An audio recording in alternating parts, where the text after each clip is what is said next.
Assalamualaikum warahmatullahi wabarakatuh. Senang sekali teman-teman semuanya. Saya bisa jumpa lagi di channel Salira TV ini di YouTube. Berjumpa dengan teman-teman semuanya. Pada pagi hari ini, sekarang tanggal 13 Mei 2020. Kebetulan ini di kampung saya kan ada acara pelaksanaan pengumpulan dan pembagian zakat fitrah ya tahunan, kebetulan hari ini. Nah, saya semalam berbicara dengan istri saya, kata saya, ya ini konten nih, ini lumayan bagus ini untuk diangkat, kata saya itu gitu. Maka saya tanya-tanya ke istri saya tentang hal zakat fitrah, teknik pelaksanaan zakat fitrah, pengumpulan dan pembagian yang ada di kampung saya gitu. Kebetulan istri saya kan memang lebih paham daripada saya, karena istri saya yang tukang nganterin zakat fitrahnya, jadi dia tahulah gitu kan berapa zakat fitrah itu nilainya ya kan, dan lain-lain halnya. Jadi tapi saya tidak bisa lebih dalam ya, dikarenakan saya bukan panitianya gitu. Jadi saya menginformasikan apa yang saya dapat informasi dari istri saya, dan istri saya pun dengan melihat di lapangan yang terjadi di tempat ya, di tempat pelaksanaan pengumpulan dan pembagian zakat fitrah. Baik, untuk zakat fitrah di kampung saya itu kebetulan hari ini dilaksanakannya, yaitu sekarang hari ini tanggal 13 Mei 2020. Itu peraturannya begini teman-teman. Jadi saya akan kasih judul video ini, tata cara pelaksanaan pengumpulan dan pembagian zakat fitrah ya 2020 Masehi atau tahun Hijriahnya 1441 Hijriah ya. Jadi kalau di kampung saya itu satu jiwa itu zakat fitrahnya, satu jiwanya ya, adalah 2,5 kg ya, setara dengan 3 liter beras ya. Jadi satu jiwa adalah 2,5 kg atau setara 3 liter beras gitu. Itu satu jiwa ya. Kalau misalkan dalam satu kakak 4 ya, kalikan saja 4 ya. Kalau diuangkan itu satu jiwa itu, kalau diuangkan untuk saat ini ya, untuk sekarang ya 13 Mei 2020, kalau diuangkan Rp 28.750 ya, kalau mau bayarnya dengan uang zakat fitrahnya. Berarti kalau misalkan 4 jiwa dalam suatu kakak ya, kali 4 saja, 4 kali 28.750. Nah begitu, jelas ya teman-teman ya. Ini adalah untuk informasi, untuk pengetahuan saya, juga untuk pengetahuan yang lainnya juga ya, agar lebih paham, agar yang belum tahu jadi tahu ya.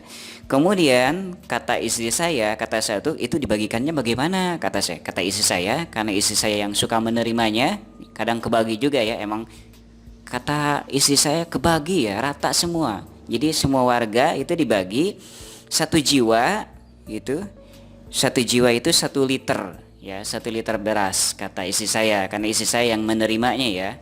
Jadi kalau misalkan suatu kakak ada 4 jiwa, itu kebagi zakat fitrahnya nanti oleh amil, itu kan nanti habis dikumpulin kan nanti dibagikan lagi ya ke masyarakat. Itu satu jiwa ya, satu jiwa itu dapat 1 liter. Jadi kalau misalkan dalam satu kakak itu ada 4 jiwa ya, maka 1 liter kali 4 ya dapatnya 4 liter beras si keluarga tersebut gitu ya teman-teman ya, paham ya. Nah, untuk yang diuangkan tadi saya sekalian saja, kata saya itu bagaimana nih kalau misalkan penerimaannya bagaimana sih? Nah, istri saya kan yang suka ke sana, yang suka ke tempat pengumpulannya, suka melihat gitu. Jadi nanti ketika misalkan kita sebagai warga ya, sebagai warga biasa nih, bukan sebagai amil, bukan sebagai panitia, kita berangkat ke tempat yang ditunjuk, biasanya di madrasah atau di sekolah ya, di sekolahan atau di madrasah ya, atau di tempat tempat umum ya. Kalau di tempat saya sih di madrasah. Nah, kita datang ke sana, di sana ada petugas amil, Kemudian kita akan ditanya ya, ini zakat keluarga siapa? Misalkan kalau saya ya, ini contoh nih istri saya nih yang kesananya misalkan. Ini keluarga Bapak Pipih, saya kan Pipih Firmansyah. Keluarga Bapak Pipih. Berarti nanti si pencatat itu akan mencatat di sini. Nih, di sini teman-teman. Ini gimana saya megangnya ya? Di sini ya. Di sini ya. Nah, di sini kelihatan ya teman-teman ya. Nanti itu kan ada nomor nama kakak ya. Ada nomor, ada nama kakak, ada jumlah jiwa dalam kakak tersebut ya. Kemudian masuk, keluar, kemudian keterangan jika uang. Jadi nomor diisi nomor ya.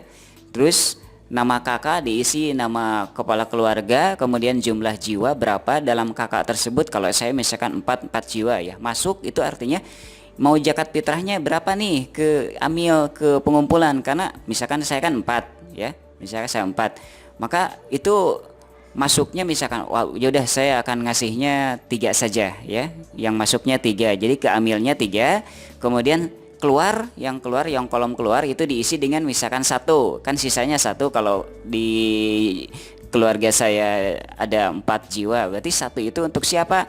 Biasanya sih 1 itu dikirimkan ke guru ngaji ya. Jadi misalkan nanti pas ditanya oleh petugas gitu kan, siapa nama kakaknya? Pipih Firmansyah. Jumlah jiwa 4, masuk 3 gitu. Jadi 3 ya.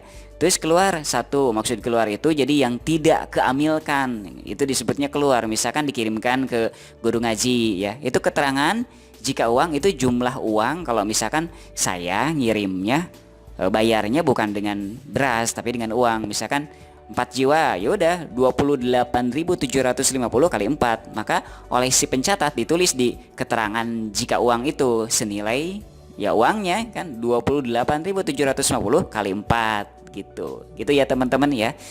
Jadi begini formulirnya begini. Ini kata siapa? Kata saya. Ini bikin-bikinan saja saya ini formulir kayak begini ya. Saya nggak tahu sih itu aslinya kalau misalkan di tempat pengumpulan penerimaan zakat fitrah kayak gimana formulirnya, tapi kurang lebih pasti beginilah, kurang lebih begini ya teman-teman ya. Ada nomor, ada nama kakak, jumlah jiwa, masuk, keluar, keterangan jiwa, uang. Kalau saya tulis nih, kalau saya jangan ditulis deh. Boleh juga sih ditulis untuk sampel kan. Nih saya tulis dulu, ini kan masih kosong ya. Ini saya coba sampel tulis ya. Sebentar ya teman-teman ya. Misalkan nama kakak itu nama sendiri ya. Misalkan nama sendiri saya Pipih Firmansyah ya. Kemudian jumlah jiwa ada berapa nih di keluarga saya, di saya ada 4 ya, saya, istri saya, kemudian ada anak saya 2 ya. Kemudian masuk berapa? 3 kata saya itu gitu kan. Keluar berapa? 1. Keterangan jika uang tidak, karena saya bayarnya dengan berasnya. Jadi ini nih saya sampel saja, ini sampel saja ya. Nih nah ini nih nomor 1, nama kakak Pipih Firmansyah, jumlah jiwa 4, masuk 3, berarti 3 itu yang dikasih ke amilnya 3 ya kan. Berarti berapa liter nih? 3 liter kan, 3 kali 3 ada 9 liter ya. Ada 9 liter berarti kan yang dikasih ke amilnya gitu kan. Kalau dengan liter ini ya, karena 1 jiwa kan 3 liter, berarti saya ngasihnya karena masuknya 3 berarti 9 liter ya kan, yang dikirimkan, yang dikasihkan ke amilnya. Paham ya teman-teman ya. Keluar satu itu maksudnya salah satu dari jumlah jiwa di kakak saya, satunya mau dikirimkan ke guru ngaji ya gitu. Keterangan minkan aja kalau misalkan tidak dengan uang. Begitu ya teman-teman ya. Jadi ini hanya informasi saja. Oh ya, satu lagi. Ini kalau dengan uang, kalau bisa ini yang pencatat itu dibeginikan. Apalagi misalkan uangnya kan ini tidak genap ya. Sulit ini nilainya. Coba lihat. 28.000 kelihatan enggak? 28.000 mana nih? Gini ya. 28.750. Sulit kan kalau misalkan diapalin. Nah, Menurut saya kalau misalkan dengan uang itu yang pencatat harus dibegini dulu, harus didata dulu. Dengan uang, kalau 1, 28, 750, kalau 2 kalikan saja gini. Jadi tidak perlu misalkan bingung-bingung. Misalkan ada orang nih, ada warga datang. Saya masuknya 4 gitu kan. Dengan uang.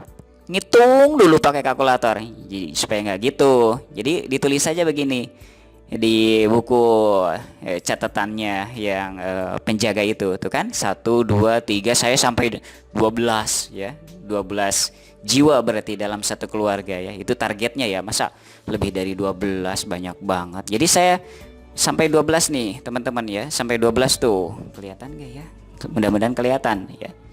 Jadi dibeginikan ya teman-teman ya, kalau misalkan dengan uang didata dulu 1 sampai 12 misalkan, jadi supaya nanti tidak bingung, tidak ngitung lagi pakai kalkulator ketika ada orang yang datang misalkan ngasih zakat fitrahnya dengan uang gitu.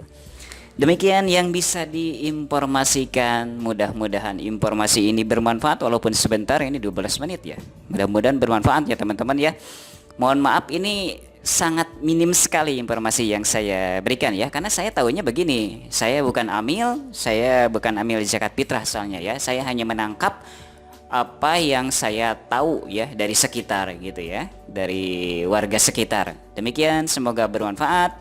Jangan lupa kalau misalkan video semacam ini bermanfaat untuk teman-teman, jangan lupa subscribe channel Salira TV ini ya, subscribe teman-teman, karena dengan subscribe saya sangat seneng saja gitu, dan ya berpeluang lah untuk saya misalkan sukses kemudian hari ya dari channel Salira TV ini gitu. Terima kasih ya teman-teman ya subscribe-nya. Assalamualaikum warahmatullahi wabarakatuh.